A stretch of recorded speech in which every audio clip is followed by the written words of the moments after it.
Welcome, everyone, to the latest episode of The Testing Room, where three of the gaming industry's best video game consultants who have never actually consulted on a video game bring you new topics each and every week. As always, I'm Alex, a.k.a. The Godfather. I'm Christian, a.k.a. Pseudo45. I am Preston, a.k.a. Funkadelic Jedi. Yeah. And we're coming at you on a short week, so... before we dive into our weeks, I have a feeling we won't have too much, which is okay. We have a couple things to talk about and a couple things to play. I brought a game today. Yeah, excited. Yeah, it's been a while. I thought a game would be fun. But before we do that, of course, let's stop over at Preston's Comment Corner and see what's going on. Yeah. So, no comments, because we just recorded the last episode like 3 days ago. And it hasn't even released yet. To be fair, I haven't even finished it. I'm close to finishing it, I think. Either way. I forgot to do October 2024 video game releases. So let's go through the biggest fucking list of video game releases I have seen in the past handful of years. I will be skipping over some of them.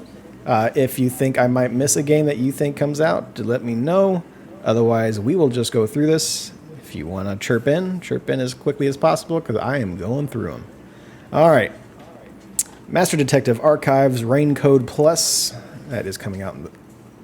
These are going to be games that already came out. Let's see. This one drops on the 7th, so let's go through all the games that are already out today. Master Detective, Throne and Liberty, Kill Knight, Mech Warrior 5 Clans comes to PC, PS5, Xbox X and S.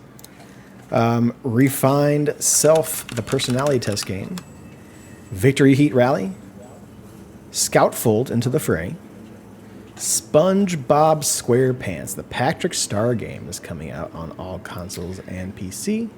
I saw that.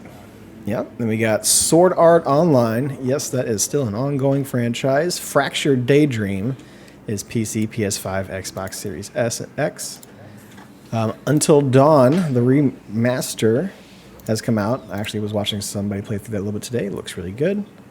But it was just crashing on them every 10 minutes. Zero, nice. The Kamikaze Squirrel is out, as on all consoles, not PC. Disney Pixel RPG comes out on mobile. Kill the Crows comes out on Switch. What's the face for, Disney Christian? Pixel RPG? I've never even heard of that. Yeah, it's mobile only, so I'm sure that is great. Oh, well, never mind. You know, I opened the browser window, and I have closed the browser window. And never mind. Teddy wants to be a part of the releases. Let's see here. Diablo 4, Vessel of Hatred releases. Will be released by the time this is out. Silent Hill 2, though I guess it's a remake, right? It's not just a remaster, it's a remake. Oh, that's a remaster. It is. Remake. No, it's a remake. Okay. Pop Singer Volume 2, Amber Isles, and we're going to go into the games that aren't released yet. Bloodless on the Switch, it's on the 10th. Last Time I Saw You on the 10th as well. Sky Oceans, Wing for Hire on the 10th. UFO Robot Grendizer, The Feast of the Wolves, that comes out on the 10th. Backyard Baseball 97, yes, that game is coming out on PC on the 10th. Dragon Ball Sparking Zero comes out on PC, PS5, Xbox consoles. Europa comes out on the 11th. Scroll down here, Ted. We got Metaphor ReFantasio on the 11th. Hell yeah. Starship Troopers Extermination. Trying to cash in on that Helldivers money on October 11th. Transformers Galactic Trials on the 11th. Undisputed.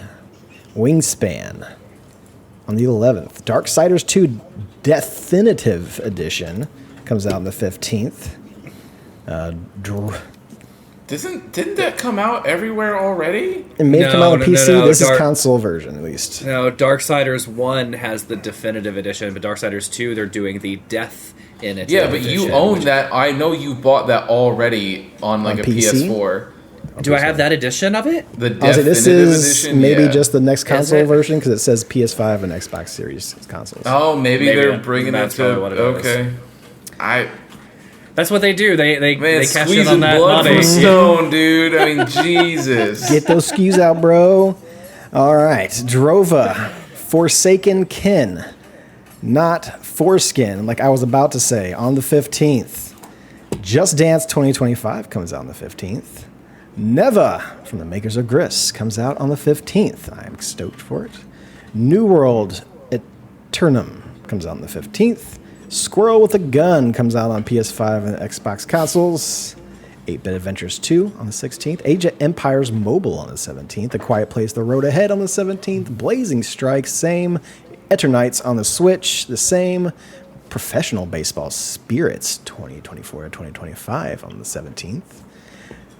And we're going to go through some of these Mario Party Jamboree. Was that Professional Baseball, another game named Spirits? No. Or was that Professional Baseball Spirits? That is just words thrown together. Professional Baseball Spirits 2024 to 2025. Do you only play as dead people? You better only play as people that are People that broke, I have no fucking clue. Naming things is hard, clearly. Things is apparently hard. Retro Realms has 2 games coming out. Halloween on the 18th and Ash vs. Evil Dead. Teenage Mutant Ninja Turtles Mutants Unleashed, which is based off of the newest movie, on the 18th. Unknown 9 Awakening. And then Awaken Astral Blade, October 22nd. I'm going to skip some of these because there's just so many. If it wasn't for the fact Professional Baseball Spirits said Konami, I wouldn't believe it's a real game. Because when you click on the Steam page, it says, oops, can't be found. And then, like, nobody's reviewed it or anything. And you would think it's like, oh, that's not real. But then it says Konami under it, and it says PlayStation and PC. So, I don't know. Yeah, that sounds about right. It is just... It's people in the major leagues. You see the Dodgers and other stuff. But it's only Japanese players, and it's only a Japanese title on the cover. So what? If I had a guess, I would say that they have Japanese teams that are named off of American baseball teams or leagues. That is my guess. Otherwise, they just didn't have the licensing for it, so they put their own players with those names. I don't know. All right. Could not tell you. Romancing Saga 2 Revenge of 7 on the 24th. I'm just going to say this one because this one sounds fun. Shin-Chan, Shiro, and the Coal Town on the 24th on Switch and PC. And the Coal Town, okay. Yeah, that sounds depressing for some reason. I don't know why Coal Town makes me feel depressed. The Smurfs Dreams comes out on pretty much everything. Yakuza Kiwami comes out on the Switch on the 24th. Oh. Atari 50, the Anniversary Celebration Expanded Edition, comes out on everything on the 25th. Yep, that DLC that's going to come out for that is really cool. Call of Duty Black Ops 6, a.k.a. COD Blops 6, comes out on October 25th. Let's see here. Goblin Slayer, Another Adventure, Nightmare Feast, comes out on PC and Switch the 25th. Sonic X Shadow Generations comes out on the 25th, which they are putting Keanu's voice acting lines into that game as well. Ease X Nordics, October 25th. Fruit Bus, one word, comes out on the PC on the 28th. Real Fishing, Days of Summer, 28th. Clock Tower Rewind, 29th. Hey, Real Fishing is cool as fuck. That was that Steam Next Fest game. It ends up, it's like a shmup that it's cool as hell. It's fishing? Like, yeah, it's like a fishing game, but it's like you literally like. I think I talked about the demo, but it's like everything is this like fake. Like orange, or it's like this like really thick like orange art style. Like it's just like that's the main color palette, and then it's different shades that show everything. And then you go out to the lake and you're like, all right, I'm gonna fish, and you throw your thing in, and then the second you land in, your hook becomes like a 2D side scroller like shooting thing. You like shoot fish to catch it. It's cool as hell. Real Fishing is awesome. Yeah. All right, I'll keep that in mind. Clock Tower Rewind on the 29th. Life is Strange, Double Exposure on the 29th. Neptunia Game Maker R Evolution comes out on the 29th. Post Trauma, same. I'm going to need somebody to look this one up for me just in case. This one's called Pokemon Trading Card Game Pocket for mobile, comes out on the 30th. If that's not a port of the old Game Boy game, I don't care. What's it? Pokemon Trading Card Game Pocket. Yes, I think it is the... Does it look like a Game Boy port? Yeah, the old game. I'm actually curious about that. That'd be kind of fun to have on my phone. Well, it's not some fucking actual like trading card, like TCG fucking license thing with microtransactions and shit for the main. It is not the Game Boy game. No. No, it is. The page I was on has a photo of the Game Boy game, but it definitely says like an emphasis of the game revolves around opening booster packs to build your collection of cards. It is. It's like it definitely. What it seems like is MTGA, but for Pokemon. Like it's like the current trading card game, and then you open up packs and build your deck, and then you go and. Oh yeah, it's all digital, baby. No, thank you. Moving on. Dragon Age: The Veilguard. Probably another disappointing game. Comes out on October 31st. I still believe there's a high chance that game might get delayed. I think this close, so that's not a possibility. But, you know, anything's possible, pal. I'm not going to hold my breath for it, though. Raiden Nova comes out. Also, these are all on the 31st, by the way. Redacted comes out on the 31st. Shadows of the Damned, Hella Remastered, comes out on the 31st. Wolf Fang, Skull Fang, Saturn Tribute Boosted is a fucking name of a game that comes out on the 31st as well. The Batman Arkham Shadow, the MetaQuest 3 game, comes out in October as well. And that is it. I left out about a good 10 games because it's just random shit. But so you said a game that I just heard of the other day. Mm-hmm. It highlights why I hate my algorithms and why I hate influencers. Okay. And it was Throne and Liberty. I don't know if you guys are familiar with this. It is an MMO. It's a new MMORPG by NCSoft and published by Amazon Games. And this guy, this is why I hate influencers, dude. This kid, fuck Amazon Games all together after they talked about AI bullshit and actors. It pops across my feed, and this kid's like, man, other MMOs are cooked. Look at this, which I already am pissed off. Yeah. And this guy's like, look at this. No other game does, like, seamless teleport. I can teleport all across the map seamlessly. He's like, watch. And his character, like, goes to teleport, and he, like, draws in the air and does his animation and then holds it as, like, the magic forms in his hand and, like, bro, that's loading. Poofs into fire. Bro, that's loading. That's loading, right? Poofs into fire, and all of a sudden he does it again. He disappears and then loads in, and he's like, no other game does seamless. He's like, and the graphics are incredible. Like, no other game is to this quality. Like, every other MMO is cooked, and I'm just like, you don't understand anything. No. Right? And I'm sure it doesn't matter, because I'm sure Amazon paid you whatever, right? And it's like, that's what all the comments were like, that was loading. Like, do you understand? Like, that's what the animation was for? There is no, like, it's not seamless. Like, that's what's going on. But anyway, I pulled it up, and it's on Steam, and it has 19,000 reviews, and it is definitely mixed at like a 60%. Oh, I'm sure. So. Yeah. I'm just surprised that Mech Warrior 5 is still a thing. Like, have we not moved on from 5? No, because they keep. Yeah, man. Mech Warrior is such a weird thing, dude. Because like riding on that 5, man. Yeah, but it's been like they have like it went like free to play for a little while too. Like, and they tried to do like a whole online thing. Like, probably. It's wild, man. It sucks because Mech Warrior was cool as fuck back in the day on PC. Yeah, I was super excited to see Backyard Baseball '97. I remember that shit way back in the day, and people talked about that like it was fucking God's gift to man. And crazy to get a PC port. So apparently it's taken a lot of work. I was kind of reading up on that a little bit, but yeah. Yep, it's all the games coming out in October. If you want that full list, feel free to go to GameSpot.com. Yeah, it's all the games. Nice. Cool. So we're just gonna dive into our weeks now and chit chat, and then we have a fun little announcement of something we're going to do for the Halloween holiday, if you will. That'll be interesting here at the end. And I got a game for us at the end, too. But, let's just start off with our weeks. Who wants to go first? I can go. Sure. Yeah, go ahead. So, I played More Metaphor, the demo. It's very good. I watched you play that. You did. You also watched me play more UFO 50. I defeated Bushido Ball, which is probably right now it's my favorite game that's on there. It's so fun. I know you said like, oh, this UFO 50 isn't for Alex, and I mean you're right. Like it's like very older, like 90s style games, right? Yes, yeah.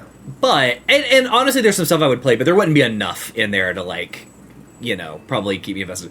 But if you were to update Bushido Ball with like Mario Tennis quality graphics, like I would rock with that game. But the game plays good now. We're not gonna get into it. It's fine. It's great. I love it. It plays fine. Fun. You were getting very frustrated sometimes. It plays great, but I can still be. Huh? Probably plays better than Warrior Within. Oh boy, does it! That's a fact. Yeah. Less bugs too, for sure. Yeah. I was getting frustrated by the CPU reading my inputs, but that has nothing to do with the fucking its gameplay. I thought it was great. I also showed Alex the Idle game. Okay. So I've been making some more progress in that one. It's very cool. I like UFO 50 a lot. I want to at least touch all of the games in there before Metaphor comes out, or maybe even before, although I don't think that's going to happen, maybe before Diablo comes out. Because Diablo, the expansion for Diablo I got way back when, so it's just been... everything, yeah, it's just been waiting, so I'm ready to do that too, but... Yeah, I don't know. We'll see. But every single time that I'm like, there's like, it's almost like every other couple, but like, I'll start a game on UFO 50 and I'll be like, oh yeah, this one's not for me. And then I just can hop right out. And then the next one I do, I'm like, oh god, this one's great. Like, and I stay and play it for a while, and then I blink and out like a few hours went by and I'm like, god damn it, I gotta try a different game. Like, I can't just keep doing, because I know I haven't even gotten to the JRPG is like number 40 on the list, I think, and I know that as soon as I get to that one, it's like, well, I'm here. Yeah, so we'll see. I'm trying to think. I'm pretty sure that's all I've played. I did not go back and play more Prince of Persia, so I have also not played any more Prince of Persia. Anyone has it? To be fair, it's only been a couple days. It's recorded, but we need a long palate cleanser before diving back into in between. Yeah, for sure. Yeah. All right. Yeah, that was it. You want to go? Yeah, I too. Oh wait, actually, hold on, really quick, Preston. Have you been? We won't spoil anything, but have you watched more My Hero? Did not watch this weekend. I was catching up on other shows. I'm gonna shut up. All right, you should watch it. That show this season has been going like nonstop, and there's a lot of crazy shit that happens. So it's too much. Last thing I saw was like the Uravity, like mostly his Uravity episode was the last episode I saw. I'm pretty sure that's just you got a couple. You're missing a couple then. Okay. Yeah.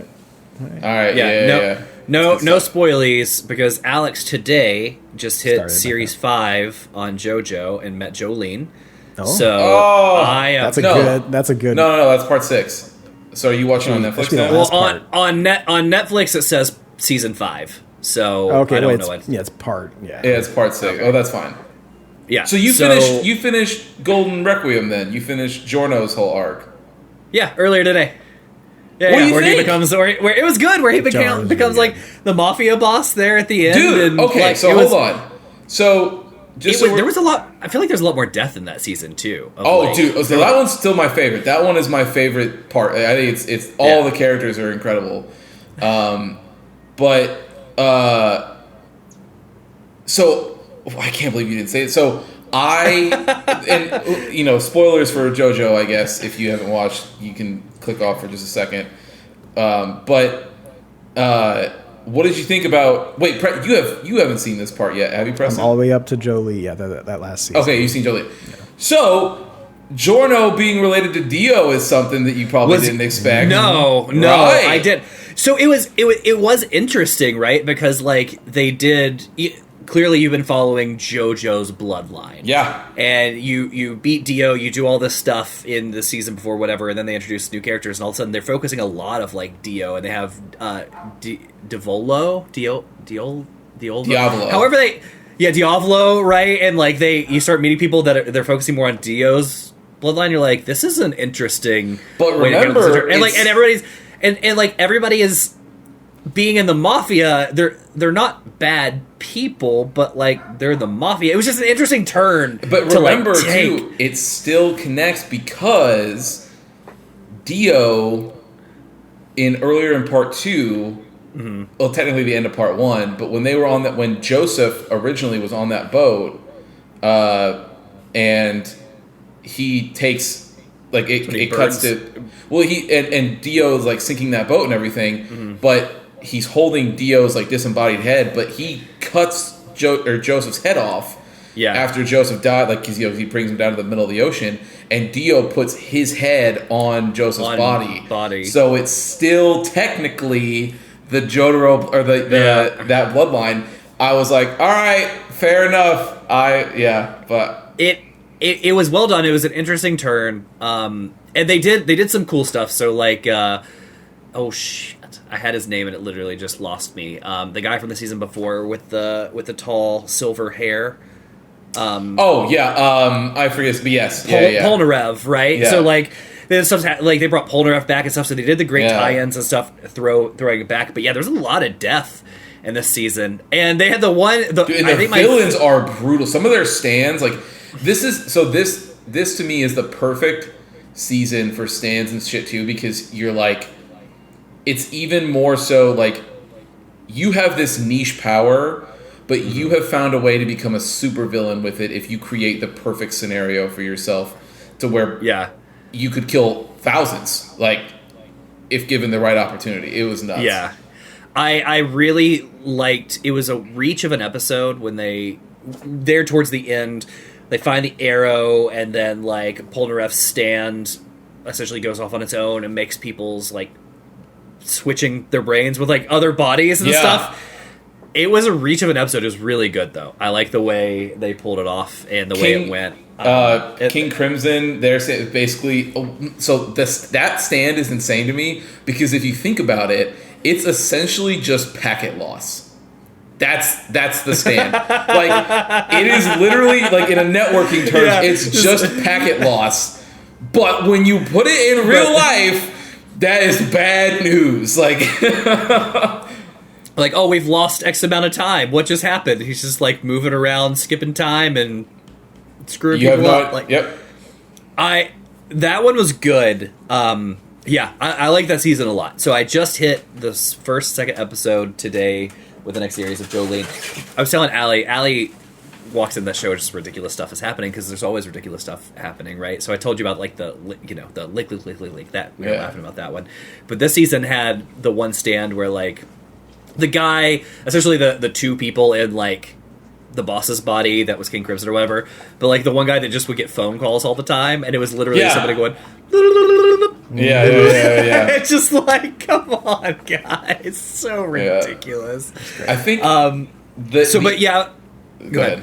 No, go ahead. No worries. I wasn't going to say anything important. The intro for... Okay, I'm sorry, Preston. We're not trying to irritate you. I think the intro for Part 6 with Jolene is probably my favorite intro.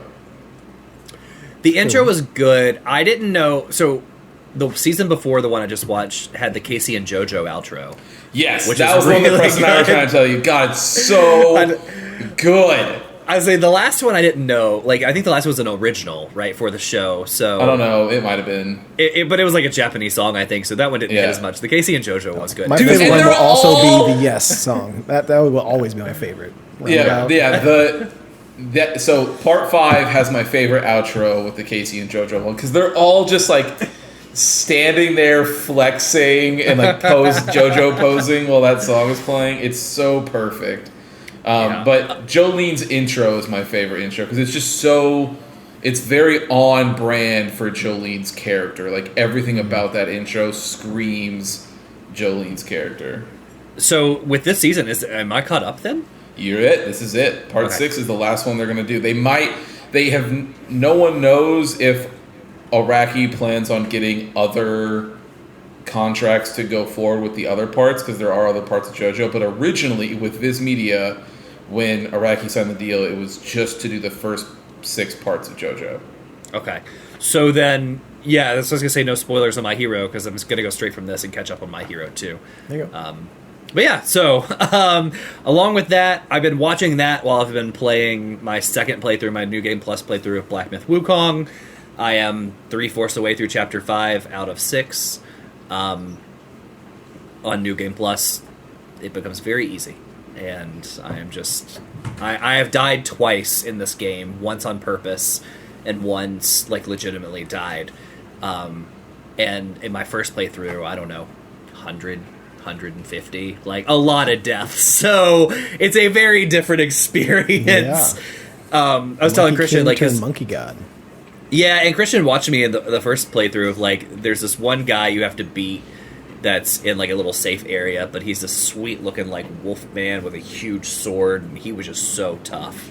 And, like, in this playthrough, I just walked up and was like, "What's up, fam? I would like to challenge you." And he's like, "All right, get ready." He's like, "I'm going to charge up my flame." I'm like, "Freeze, yeah, so anyway, monkey men, come out." And we just all hit him. We're like, "So, moving on now, thanks."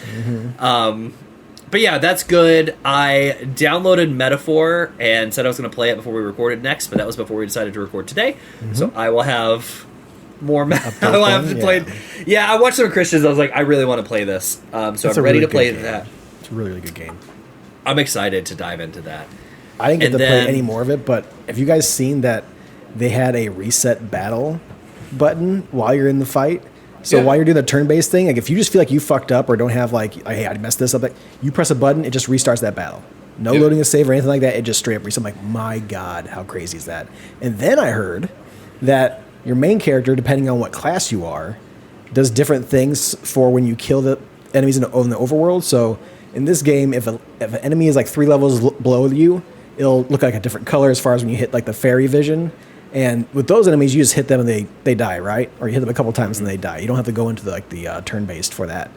For example, if you are a mage, you get to, I don't know if it does it a full revitalization of it, but you gain mana or MP if you're killing people as a mage in that overworld. If you're a healer, it heals your party if you're killing people like that in the overworld. So each class has a different type of like benefit or bonus for that overworld kills by just choosing which one you want. I'm like, that is, dude, this game is doing some wild shit, and it's great. That was one thing I told Alex. It's so crazy to me how much of that is in Trails by Daybreak or Trails from Daybreak. Yeah, like the gameplay perspective, it plays so much like Trails from Daybreak, and I was like, but it obviously has the nice, detail from the Persona side. But I'm interested to see where the story goes when it comes out, because like it's wild so far. The two things that I saw, right, you're in a fantasy world, which my brain, I need to start the demo from fresh and get into it, because watching Christian play, my brain was having a hard time balancing the fantasy aspect with like the school uniform look they were rocking. Like, I know it's not a school uniform, but like there's that, it's more modern clothes almost thing in a fantasy world. So which is fine, because kind of Carnival Row on Amazon and stuff did that. Exactly. But you kind of have to be there from the beginning, because just dropping into it, it's weird, right? So I'm excited to play that, but also like when I realized that they were calling the bad guys that you were fighting like humans, and then there's at one point I watched Christian, they found a fantasy book, and they were talking about the book and do this little animated short, and like though it wasn't highly detailed, you could tell that in this like little animation they were talking about this book. It was a modern city. It's our world. So but so there's no discrimination and things like that. It's a perfect world. It's a perfect version of our world, essentially. But it just makes me wonder. Like, I'm interested to see where the story goes, because clearly, like, the very beginning, it has something to do with it. Not only do they have you name yourself, not your Alex character, but they go, hey, you playing this game. You'll also name your character later, but for now, who are you? I'm talking to you, the gamer. So you got to put in that name, and then later on you get to name your own character. If you don't name your character, they will automatically name like your actual character in the game for you, and each region has their own name. Interesting. All right. Yeah. That game's gonna do some weird, wild shit, and I'm for it. Yeah. Okay. All right. Well, that's all I've done. Okay. So yeah. Yeah, I maybe touched a little bit I did touch a little bit of Zenless last night, but other than that, I really haven't played anything else. I can level up my characters to 50 now. I got to that point. I think 60 is the max that you can get right now, so I'm getting there. So now I'm just kind of leveling up my characters for my certain teams, waiting for my reputation level to go up to a point to where they give me more missions or something else to do. And then as I start getting my character to max 60, then I just wait for new patches, new seasons, just to have new content. So I'm getting to the end game of that, and I'm excited about it. Shows, I'm still watching The Penguin, got caught up in that. It's a really good show. If you want like a mafia show, a mobster show, a gangster show, This is not doing anything Batman. This is just, it just so happens this guy is named the Penguin. He's got a waddle. He's got a goofy looking face. And there's some people named Falcones and Maronis in there. So there's got some He's got a goofy looking face. I think he's just like no, he's got prosthetics that give him like a beak nose. He's got scars all over his face and shit. So he's supposed to look more penguin-like. It's no Danny DeVito beak nose, though. Oh, no. Matt Reeves already said that he doesn't want to do like high fantasy Batman stuff, which I think is kind of shitty because what are you going to do with fucking Poison Ivy? But either way, hopefully that changes. I mean, I have some ideas on what you could do. I mean, we can all dream. But, it's when you come to... I like the fantastical part of some of the Rogues Gallery in Batman. If you take that away, it kind of makes it kind of shitty for me. But I like the Batman itself, so I'm curious to see what he does with everything. I'm not going to hold it against him. Agatha All Along is really good. I'm really liking it. This last episode, they had they had to do a song. They did the episode beforehand, and hey, guess what? Disney does know how to do good songs and good witch chants. Don't let the acolyte fool you. They can do it. They just need to get proper writers to go in there and do it properly. You don't like the power of one, the power of two, the power of many? Dude, I was watching somebody on the YouTube videos. I forget who. I think it was. I love that Allie's face as soon as you said that. She was like, knows. Yeah. Anyone who knows. That's fuck shit. So I was watching somebody do like it was a game for Star Wars to where they did like a Wikipedia search. Okay, I want you to go from this character or this word to this character or word through Wikipedia, and you can find out how many clicks you can get there just by using Wikipedia links or Wikipedia links to get to that next one. And the other person who was the contestant, like they're going against each other, had like blindfold and had like headphones on, so they're just having them play like Star Wars music. During one of those things, they put on the Power of Two song, and you just saw that person fucking melt and go wild when that song came. Like what? Why? Why are you doing this to me? And just going crazy. It's funny. That song is garbage. But yeah, no, Disney can do proper songs. I'm surprised. I'm watching that show too with Allie, and I like it. But I kind of made the comment the last time, like, I really wish they would get beyond this, like, need to do short form media. Because, like, dude, like 23 minutes an episode is just so I know. short. We're getting, like, fucking, what was it? The last Ring of Power episode I watched was, like, fucking 67, 70-something minutes long. I'm like, this is what I kind of like a little bit better. Give me something a little more hearty. That's a little bit longer than usual, but, I mean, 40 to 50 minutes. Give it an hour if you need to. But, like, this short shit is just... I know. You sit down for 20 minutes, like, okay. All right. Why are you not just giving me the whole fucking season at this point? Because I just don't feel, like, satisfied at all by just one episode. Exactly. Other than that, that's it. Short week. Didn't do a whole lot. I'm cleaning up and getting ready for mom and sister to come in, and that'll be a storm that happens, and then it'll pass, and we'll all be okay. We'll all be okay. That's why I keep telling myself. It'll be a great weekend. It'll be fine, I'm sure. Preston's like, it'll be a weekend. It'll be a weekend. We'll see how it goes. Okay. Yeah, so we had a piece of breaking news come in that I thought would be interesting given, one, the video game book club game that we're playing, but also one member of this podcast really just loves this company's fucking video games for some reason, so we'll talk about it. I wouldn't say all of them. Like, this is a bit of a stretch to be like loves all of them. Is there one that you haven't bought yet? Oh yeah, I haven't bought many of the last Far Cry's. To be fair, he hasn't bought Outlaws yet. You're right, Alex. Let's talk about that Far Cry series, by the way. Which one did you buy and then spend 30 hours on for a platinum? I want to say Prey. I want to say Prey. It wasn't that one. It was the one that was like 10,000 years Primal. ago. Yeah, the Primal. One that was, like, that's what I wanted to say. Horrifically. It was not rated. I forgot that was a game. Thank you. As you should. As did I. Yeah. It was not. I rest my case. Anyway, so the 10-cent. Which, by the way, I just want to apologize now. There's about to be some rough humping without consent behind me. Oh my goodness! We'll censor that for the YouTubes. Yeah, you gotta blur that out. Oh no! It's excited. God, yeah, get that. That's what I do when I get excited. That's assault, brother. That's assault. I have not bought Outlaws yet. I will play Outlaws though. I'd give it a try. That. But you know what? Honestly, you know what? Give it a fucking month, because apparently they're going to patch the game to make everything better, because they're doing animations, they're doing all sorts of stuff to make that game better. So I'm not going to fucking touch that game till the end of the year. I'm going to give them time to finish the fucking game. I've heard that a lot of that patch came out already, and it is good. Sure. I'm also going to probably play Pandora. So yeah, I'll give you that, Christian. I know. Yeah. Yes. Right. Thank you. I didn't need you to give it to me because it was already true, but I appreciate you coming to terms with it here live. So, the Tencent and Guillemot family are reportedly planning a Ubisoft buyout.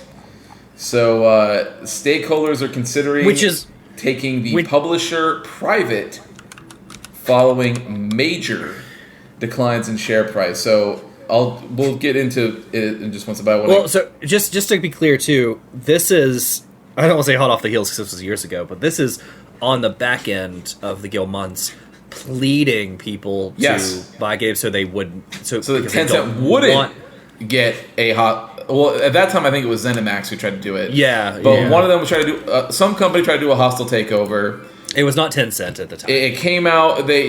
Eves came out with, I think, his other piece of shit brothers, and they all went out on stage on E3, and they were like, please don't let people take us over, please don't do it. And it was like a whole rallying cry. And then more recently, in 2022, Tencent was attempting a silent takeover where they were just slowly buying up people's stocks.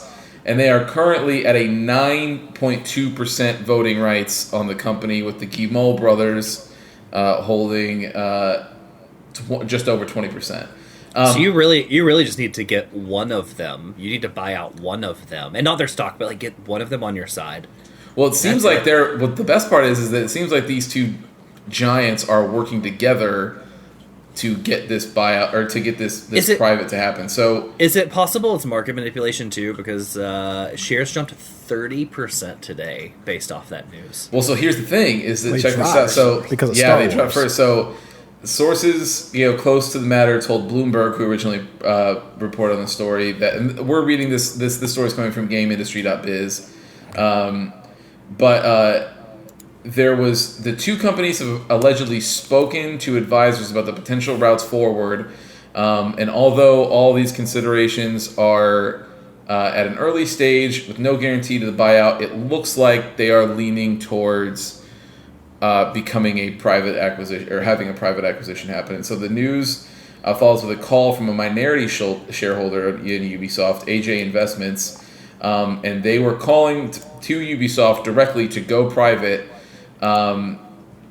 after sharp declines in their share price, where it was their current, it stands at their market capitalization stands at 1.4 billion, but over this course of the year, the shares have fallen. That's where it stands now after shares have fallen 54% just this year, and the price is now at a 10-year low. So it fell 54%. They gained 30% back today, but they're still down because of the private announcement. 20%. And the company has admitted, and Preston, this part will be for you. The company has admitted that the Star Wars Outlaw sales were a little softer than expected. It was less than 1 million in the first month, which I don't know if you know, but like, there's 1 million people that would just buy anything Star Wars. Jedi Survivor, whatever the last one was, that one got that, if not more, within the weekend it launched. So within the first month, that's how it went. Now, to be fair, they did not release on Steam. They also had plenty of people who probably paid for a month of that Ubisoft fucking sub to play it for a little bit. So you got a lot of places where they could just play it without paying for full price. And Steam users are just like, well, wait, because A, it sounds like you're going to patch the shit out of it. And they just recently announced that it will be releasing on Steam in November because they know they're not making money. They need to make money off of it. But I was gonna say, it's not just Star Wars. I mean, the game before that was Avatar, which was lackluster, right? We know, and no matter who. And I don't think it was a terrible game, like critic wise, but it clearly didn't sell. But and they just delayed. So that was the thing. So there was actually another piece of news with that delay too. Is so after the Star Wars Outlaw stuff, Ubisoft ended up reducing all of its financial targets for the rest of this year, and then did the delay for Assassin's Creed Shadows. And they initiated an internal review on how the company can improve its performance.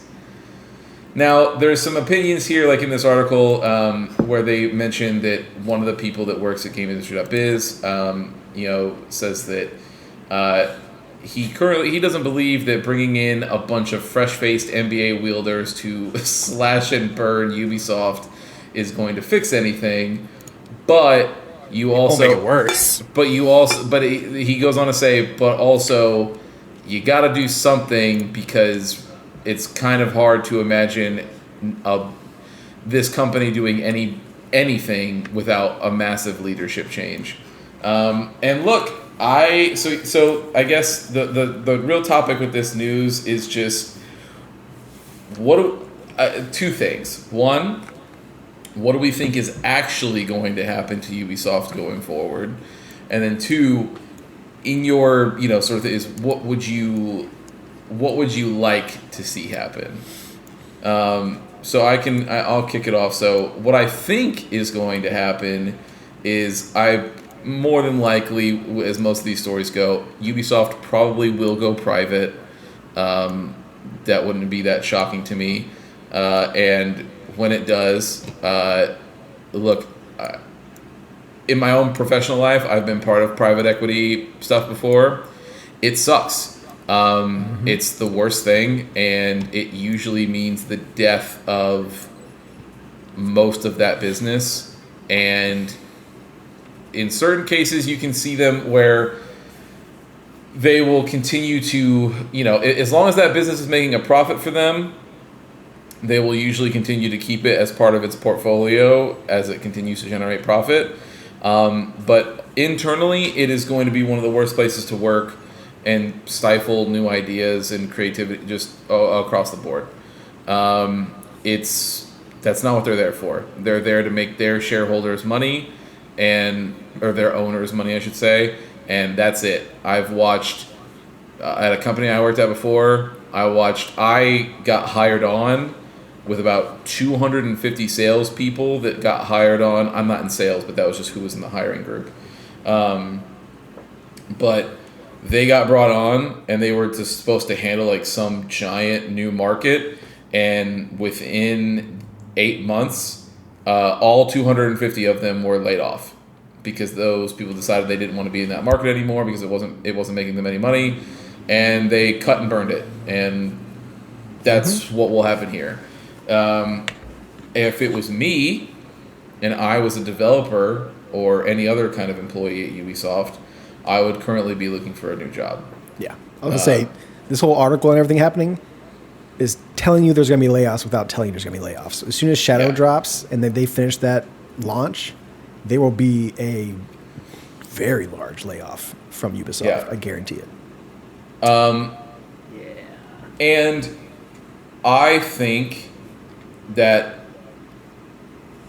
after that happens, I will say that you will probably end up seeing, if Ubisoft does go private, Ubisoft will end up just getting absorbed by a Tencent, and it will become one of its subsidiary brands, and it will be much like who's the people that own GTA now, the 2K brand? Take-Two. Take-Two, thank you. Much like Take-Two just owns a fuck ton of studios, and they just do things, and everything puts out under the Take-Two brand. It's going to happen here, and it'll just be, Ubisoft putting out games that they put out, and as long as that keeps making money, then people get money. What I would like to see happen... Question about, do you think if Tencent buys them, you'll see a larger push back to live service, not maybe like live service, but like pay to play, maybe some more focus on their mobile Assassin's Creed that were in the works? I think Tencent. I think it'll depend on what makes them money, right? So I think Tencent at first, which is usually it's same thing with Take-Two. Usually the way they operate is they will give people what they've been asking for. Maybe not directly in the way they wanted it, but Ubisoft has IP that people like, and I'm not one of them, but outside of Prince of Persia, I do like Prince of Persia ish, but yeah, take that back. Yeah. Prince of Persia is not even like they came out with a new game earlier this year. Two when you go to new games this Ubisoft's, year. When you go to Ubisoft's website, it is all Star Wars Outlaws, then it is a little bit of Avatar, and then Assassin's Creed and Rainbow Six. There is not a single mention that you can find easily. And people love those Prince of Persia games that came out this year. That's what people want. Yeah, and people, but that's the thing is that those Prince of Persia games were way smaller in scope, you know, way scaled down, really focused, and guess what? People really liked them. So, but either way, yeah, I think people will start to get things that they want, like that they've been asking for a really long time. But I don't think long term, I don't think it's going to mean anything, right? Like you might get some of the things that you've been asking for, but it'll be in the same sort of stripped down, bare bones manner that we're used to. That'll be like, hey, what's the minimum viable product that we can release that will give us the most profit? And then everybody, they can, you know, gamers can go fuck themselves after that. I really don't care. And that's really, you know, what it's going to be at. Now, what I would like to see happen is, even though none of their IPs really mean anything to me, there are still IPs that I think Ubisoft has that I think can be cool. Splinter Cell is one of them. I really like the Splinter Cell games. Rayman is great.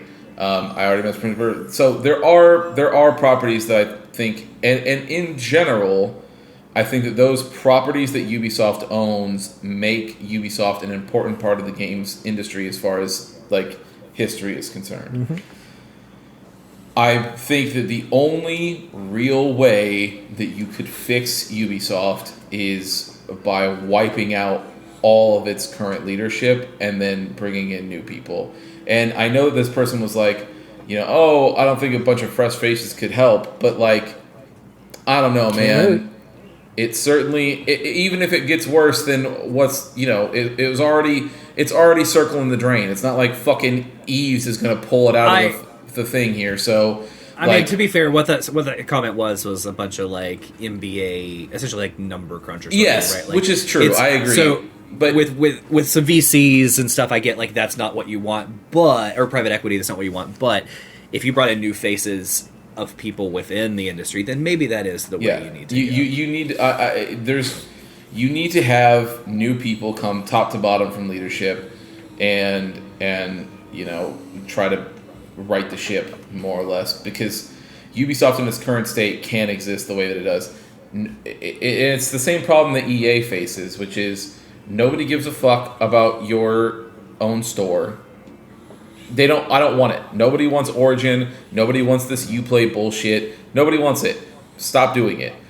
You always try to hop on these trends like the NFT ones and all that other shit, right? Like, that costs you a bunch of money and time and effort to develop it that you didn't need to be doing. But more so, all people want is a good, regular fucking video game from you. That's it. Like, and it's already proven to you in the results that you get from these games that you essentially try to walk out to let die, and then they end up doing well for you, and you're like shocked and you don't know what to do about it anymore. Like Prince of Persia, even though I haven't played it, but it did very well. Most people seem to like it, and it cost them next to nothing to make. And so it's like, I don't know, man, maybe there's something there. Like, same thing with all those Rayman games. Like, you know, people really love those, and then they drilled those into the ground because they did well once or twice, and so they were like, oh, okay, cool, this is what people want. Here's 16 of them, and everyone's like, yep, nope, I'm good, thank you. Like, it's just, yeah, that's what I would like to see from them is a complete fresh start. That's definitely not what's going to happen, though. They're going to go private equity, but it's funny. So, like, when we were debating on what our topic was going to be today, and when we get into our next side quest, right, next time we do that, we'll do the topic we kind of talked about earlier, both around NFT and some other stuff. this company came to mind as terrible examples in both of our side quest topics, and we'll dive into more than the next time. But like, yeah, I mean, I think that shows that this company has been mismanaged for a long time, and it has a terrible culture, and we know that. Like, there have been lawsuits. And it was the first episode we did of this podcast, right? Like, they've been mismanaged for a long time, and the Guillemons are terrible, horrific runners, people. Owners, whatever you want to call them. I think they need to be sold. I would just like to see them sold to somebody that actually cared. So I agree with you. I think they will be sold or bought out, and then the Guillemons will go with their millions and add more millions to their millions. They'll go on their yacht and fuck off. But like, the company as a whole is going to be worse off for it, because you're going to see cuts to the company. You're going to see possible IP that was out and about in the wild being worked on probably cut. And then I think, maybe we will see some of that IP, but like you said, not in the way that we really, really wanted. Like a new Prince of Persia, a new Assassin's Creed, a new Rayman. But like, Rayman's already been mobile for a little while, so they'll probably focus on maintaining that mobile. Prince of Persia. Well, anytime they want to do something Rayman, it's always just rabbits now. Like, they just want to focus on rabbits anytime they want to do something Rayman-ish. Honestly, Prince of Persia probably isn't that far from mobile game with the last one. So I can see that going mobile. One? Yeah, that roguelike or whatever it is. Yeah, I would be surprised if they maybe even didn't look to see, could we sell off the Star Wars property and Star Wars tag for more than what we're doing with it, and really just focus on Assassin's Creed, right? Everybody will be worse off for this. Oh. Yeah, that's going to happen. The Star Wars IP, Disney has shown what they will do with it when it came to EA. EA was supposed to have like the rights to Star Wars and do all the Star Wars games.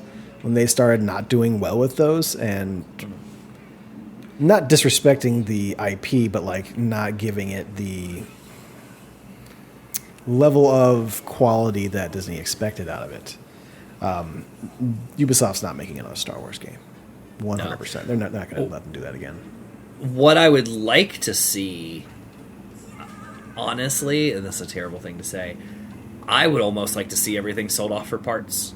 And just have other people own the properties, so that way they can do something with it and actually a second option, because I do think it's important to have independent third-party like publisher owners that are not part of the big three, right? Mm-hmm. I'd love, even though most of their games don't, sometimes they don't pan out, I would love to see THQ Nordic buy every single property from Ubisoft. They do good with properties they acquire. Yeah, that's what I would actually like to see, and I don't think it's going to happen. I hate seeing...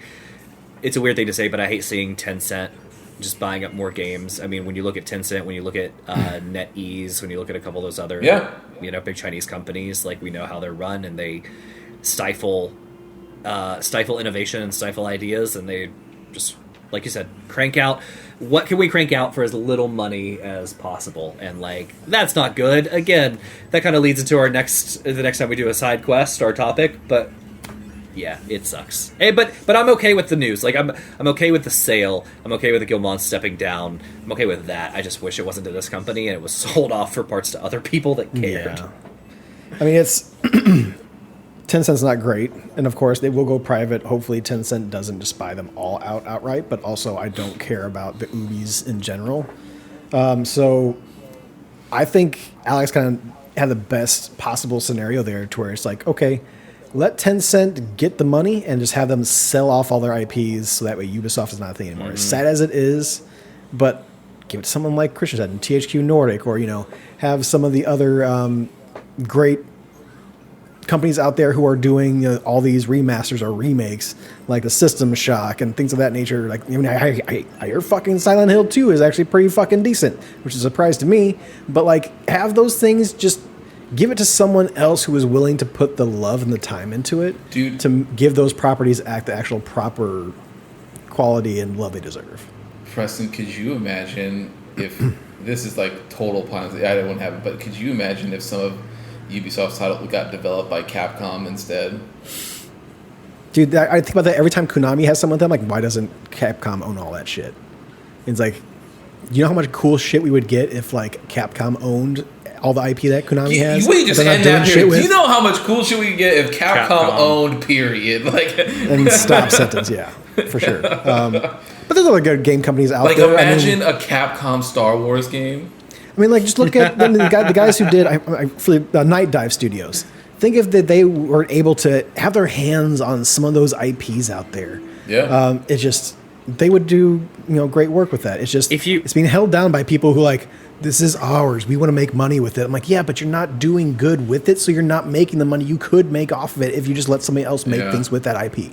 Could you imagine Capcom redoing these old Prince of Persia want the Sands of Time, the World? I was thinking, and have that DMC or had Night Dive do it, someone else do it, into the platforming. It'd be incredible. Mm-hmm. Boy can dream. Yeah. I do find it ironic that, like, I don't know what's happened in the background. I don't know if maybe Eve's getting older and wants to cash out or what, but like just a couple of years ago, him saying, please buy our stuff and don't let us get bought out, to now, like, that's probably about a decade ago. Yeah. Yeah, to now, like, okay, it's time to be sold and we'll take our money and go. It will be interesting to see. I can see Eve's taking money and stepping down, and as part of this deal of going private, the two brothers staying in to run this company. They all need to go. Right, because Tencent's just over the top. Well, my guess is, so I think this is what I think. Based on the article, the way it looks is that Tencent and the Guimont Brothers Limited, or whatever it's called. Mm-hmm. I think that actually is what it's called. Is that really what their fucking name is? Dude, they would fucking slap their name on shit like that. Fucking. When you say the brothers, you mean Eve's and his brother, right? Jesus Christ! It is. It is called. They're the company that is owned. It is the Guimont Brothers Ltd. I mean, when you're talking about when you're talking about them, you're talking about Eve's and his brother, not their sons, right? Because the sons are part of that company too. Yeah. I could see them stepping down and the sons. Well, so here's the thing: is that the way that this is written, or the way that they're talking about this deal, is that Tencent and GBL, for short, are the ones having the conversation of, let's shop around and see if we can get any private equity firms to come and pay us what we think we're worth. What do they think? What do they think they're worth? I mean, currently, stock says 1.4, right? But what do you think they're going to ask? Oh, like, I mean, dude, I think that if we know the Guimont people like we think we do, they're asking for at least $5 billion. Yeah, I think. No, I'm thinking like 2.5. I was gonna say, I think 2.5, 3, and if they really, really wanted to give, they might go just a hair above 3. How many brothers? And how many sons? Well, so there's two brothers and there's two sons, right? I think. So they're gonna want 4 million, or 4 billion. Yeah, one for each. One billion each. Yep, they don't want one for each. Join that 3 comma club. Yep. Yeah. Gross. They're the worst. They are the worst. All right.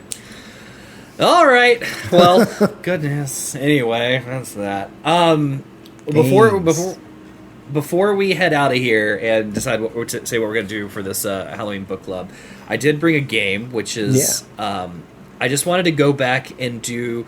We hadn't done anything in a while, and I like the bad summaries, right, where you guess the game based on the poor summary. Read the summary as shit, and then see if we can guess the game.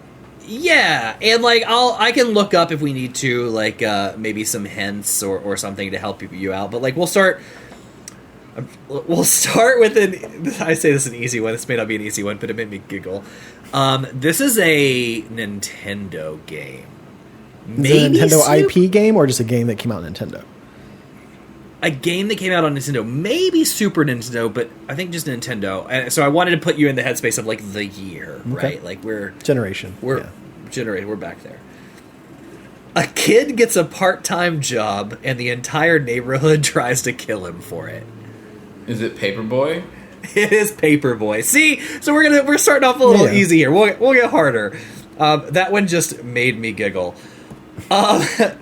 Here's another pretty easy one. I just think it was, again, kind of funny. Sexy androids struggle with depression. Cyberpunk? No, not Cyberpunk. Nier Automata? What'd you say, Press? Nier Automata. Oh, yeah, fair. All right. I haven't even played that game, and I know it's got depressing shit. It does. Yes, it does.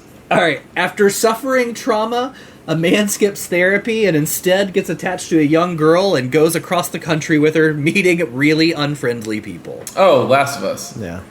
Yeah, easy peasy, right? All right, let's see if we can't get a little bit harder. Guy who commits computer crimes Guy who commits computer crimes gets sent to prison where he becomes the most violent prisoner and destroys billions in technology. Watch Dogs? No. Is it System Shock? It is System Shock. With a game that we played earlier I chose the this year. female character. Sorry. Female goes to prison. You never see her face. They go to prison. Space-age sailor with hallucinations goes from port to port trying to convince people the world's about to end. Mass Effect? Damn! It is Mass Effect. Yeah, that's good. Yeah, very true. Look at you, Preston. Look at you. All right. Brains on Burns. This one is for Preston. We'll see. Guilty-hearted space wizard mentored by a witch tracks down his old teachers to either help or kill them. KOTOR. It is KOTOR. KOTOR 2? KOTOR 2 specifically is exactly what it is. All right. Last two get a little bit harder. Metrosexual man goes on a cross-country ride through war-torn lands to kill a blizzard. To kill a blizzard? Yeah. A little bit harder on that one. Game of Thrones? Not far off. PlayStation 4. It came out on PC. It is God of War. No, it is close. It is a sequel game. So it is a franchise game. To kill Metrosexual man. To kill a blizzard. Really quick. Pause that. Metrosexual is a very attractive man. What part of Kratos screams metrosexual to you? Dude, you see how well he does his makeup? No, you don't see any deviation of the his ash. victims. But what's the red? Okay. Question.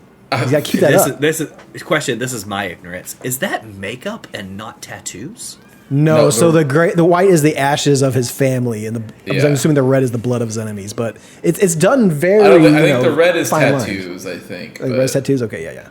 But no, that's the ashes of his daughter and wife. Do you carry that ash like in a jar with you? By now, you no, have the gods have adhered it to his skin. Yeah, the gods adhered it to his skin. Yeah, to remind him. Totally makes sense. He killed his family. Yeah. I mean, it does make sense for Greek mythology. They were fans of doing things. They were like fucked that. up. Yeah. Okay. So again, metrosexual man goes on a cross-country ride through war-torn lands to kill a blizzard. It's not Days Gone, is it? Nope. It's a fantasy game, so you weren't far off with the with the Game of Thrones. Swords and magic are involved. Final Fantasy 15. No, Final Fantasy 16?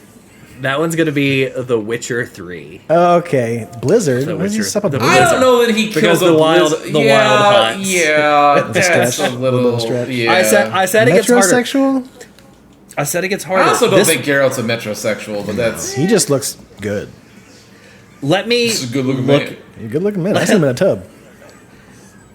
Okay, this one's PlayStation 1. I don't think anybody's gonna get this one. Again, this was just one that made me giggle when I saw this is PlayStation 1. This is gonna be tough. Low-income employee discovers staff cuts and then skips out of work to hang out with his buds. Is this a Yakuza game? It is not. Okay. It is not. This one is such a random game. Although it is a game that I played way back in the day. Loses his job. Low-income employee discovers staff cuts. So staff cuts. Yeah, and then just skips out of work to hang out with his buds. I didn't have a PS1. Okay. Ape Escape. No, not Ape Escape. Christian, any guesses? This was tough. No, I don't know. Okay, it's an Oddworld game. It's Abe's Odyssey. Okay. That was... Yeah, I can see that. I don't know that he discovered staff cuts, though. Is he really still a worker? Is he really still employed? Yeah, he discovered that his race was getting used in snacks, but... Hey, it is bad game summary. So you guys did actually really, really good. Yeah. Nailed some of Abe's Odyssey. Also, Abe's Odyssey is great. I love that game, so... Yeah, that was a pull, but okay. All right, well... so we're gonna do not a change to Video Game Book Club. We're still doing Prince of Persia. We're gonna finish that up I think it's going to be 3 playthroughs, which is perfect. Parts, yes. Because I'm not playing that three times. No. We'll God, see. no. We'll see what you're No, I won't. So I had an idea that would be fun, since in the spirit of Halloween, right, and we're getting close. Last year I played... Yeah, I like to play spooky games around this time. I don't like to play spooky games in general or any other time. Do I? So I like to play... Yeah, I know. So I thought it would be fun is if we played a spooky game throughout the month, and then around Halloween, we could come back and we could talk about it. Essentially, we could tell about our experience. We could give our own version of what the story is and what that was like, whether we liked it, whether we hated all of it. And in doing so, we weren't going to pick our own game, but we were going to pick for each other. Now, Christian, I just adhered to his recommendation. Was he picks for me, I pick for Preston picks for him, which works. I was going to have this really convoluted, like, let's put our names in a bowl, have Allie pull one out for it's stupid. Anyway, so... She looked back like, the fuck are you talking about? Yeah. So, who wants to go first? I go first. We'll just do it because we're, in the little triangle area here. So, all right. Okay. Okay, well, in my screen. Anyway, Alex, you're going to play Alien Isolation. Okay. I was watching somebody play that. It's that game has popped up in my zeitgeist recently on like just random things, and I've never looked at that and go, I want to play that. Now I know you played it for a minute, but that's like, yeah, that's like proper horror. Okay, it's very good. That. Yeah, I hate that. Okay, it's survival, so you can get it because it's like survival horror too, isn't it? Which is like two of my like least favorite things. You're like hiding from enemies. You're sneaking around, like low ammo and everything. Oh yeah. It's a survival horror game. Yep. Yeah. Cool. All right. You're playing Alien Isolation. It is the reason I'm suggesting it is that not only is it one of the best survival horror games ever made, but it is up there in quality with Alien and Aliens. It is one of the best things the Alien franchise has ever done. Okay. All right. Alien Isolation it is. Preston, I'm sorry. I wanted to pick a game that wasn't super, super long for you, as well as like one that didn't require you have to go buy anything. So, I'm going to have you play Still Wakes the Deep. I hate you. Uncool. Uncool. Still Wakes the Deep. Oh. Well, thank you for those nightmares. It's short. Fuck. That is cruel. I'm sorry. It's fine. I'll power through it. So I didn't know how long we were going to go. You said something like a normal video game book club, but I knew that like with all the games that we want to play, plus the video game book club on top of that, I chose a pretty short game. Christian, if you want, I can give you the second one as well, if you feel like you want something that's more than just an hour or two. But the first one I will definitely give you, and then if you want the second one, I can give you a second one. This one is called The Bathhouse Restored Edition. This is a Japanese horror game revolving around you working at a bathhouse. I want to watch this. I saw some of this, and this is like this is an old game that was like remade with like all new assets and everything like that. So it's got a very positive review score on Steam. I did watch some of it. It can get kind of spooky, it can be kind of just you're just working at a bathhouse kind of deal. But yeah, I got that one for you. And when I looked it up, it said this was like 2 hours long. Do you want something to fill up your time, or do you just want to go ahead with that one and just play it? No, that's fine. Yeah, whatever. I think Alien Isolation is like 6 or 8 hours. It's not that long. It's Still Wakes the Deep is the same. I think it took me about 7 to do it. So if that's the game you chose, that's the game you chose. Well, that's totally fine. Yeah. I love how the one person who doesn't mind playing scary games gets off the easiest out of this. I tried to find something that was like more like this is really fucked up and has like really like scary imagery. Like just there is a anxiety and creepiness to this game. I didn't have audio on when I was watching, so I was watching somebody just play it on Twitch, and it gave me some of the heebie-jeebies just watching that game. So, Alex, there was a game that, depending on who we got, just in case you chose, just in case I was going to choose one for you. There was a really good one. So if you do feel like you need another spooky game, I don't. You just let me know, and I got a short one for you. What were you going to pick? I don't need it, but just what were you going to So pick? this one was called, I had it written down over here, No One Lives Under the Lighthouse. It is like a PS1 style looking game, but it deals more with like, what's that? Like, I'm losing the name. Squid horror, fucking, what's that? Lovecraftian kind of shit going on there. So that one, I was like, well, that one, I'm like, but it was short. And like, I'm like, I need something a little harder, like as far as like fucking weird, creepy shit. I'm like, okay, well, I looked up like short Japanese horror games, and I'm like, I remember watching this one. There's some other ones I saw. I'm like, this one I'll stick with. So yeah, Christian's got the Bathhouse Restored Edition. Do we not? Just before I pay for it, because Alien Isolation is like $7 right now. It's like $45. No, it's already in our Steam Family Library. I was going to ask if we already had it in there. Yeah, you can just play it. Yep. Cool. I do not already own the Bathhouse. I'm sorry. It's okay. That is a $7-8 game. It is. It does. As soon as I looked it up and I watched the trailer, it does look like it's got some stuff going on. The first thing though is it's similar to a game that you've played, and it's like Mortuary Assistant. I'm like, yeah, that makes sense.